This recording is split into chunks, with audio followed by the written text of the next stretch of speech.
You can't afford a watermelon because now they're double the price of last year. And that's what happens when you mismanage the resources and mismanage the concept behind the taxation. All the oil comes out of the ground, 90% of it's owned by the U.S. before it even comes out of the ground. How much of our oil is used daily from the U.S.?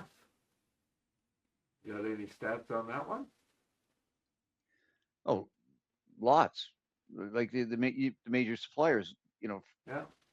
with Canada's their major supplier. But again, I think you're looking at the wrong issue here. The issue is you have to capture the difference between Western crude and the international market. That's billions of dollars Correct. in subsidies to the Americans. You have to recapture that.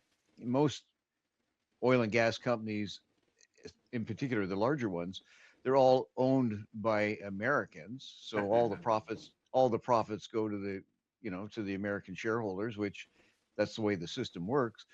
But they pretend that if the province was to get the same royalty rates as some of the other countries around the world, then they would leave the province, which is a hollow threat. But that's where the money's going. The money's going into corporate profits, and that's what Canada has to kind of recapture. That's hard to do when the brainwashing and propaganda says we can't run businesses in Canada, therefore we have to allow foreigners to run our businesses. It's like the attitude that Indian reserves can't look after themselves, so the federal government has to look after them, and they shouldn't be under the Municipality Act.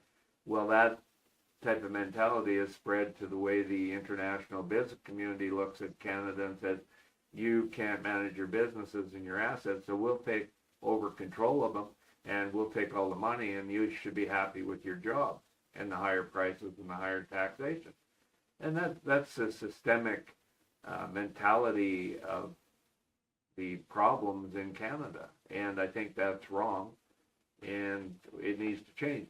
And now Trump, threatened to put 50% tax on our goods that are coming up in August, and I think one of the issues that the federal government, they have the right to put taxes on goods leaving the country, and I think it's time that Carney looked at a Trump tax, and that Trump tax should be a premium on the oil prices coming from Canada across the international border to U.S. companies, and that tax should make up the difference between lowball pricing and fair market pricing, and we should put that tax on to the American people instead of gifting it away. And they'll buy less, but they pay cash in advance anyway, so if they want their oil refineries full, they'll pay for the oil. And if not, we're going to suffer anyway. Might as well get it over with. So let's start the Trump tax on oil products leaving the country. Any comments from our audience? Please let us know what you think of that. Subscribe to the channel, give us a like, and please share the video. Don't be afraid to share this commercial with your friends too.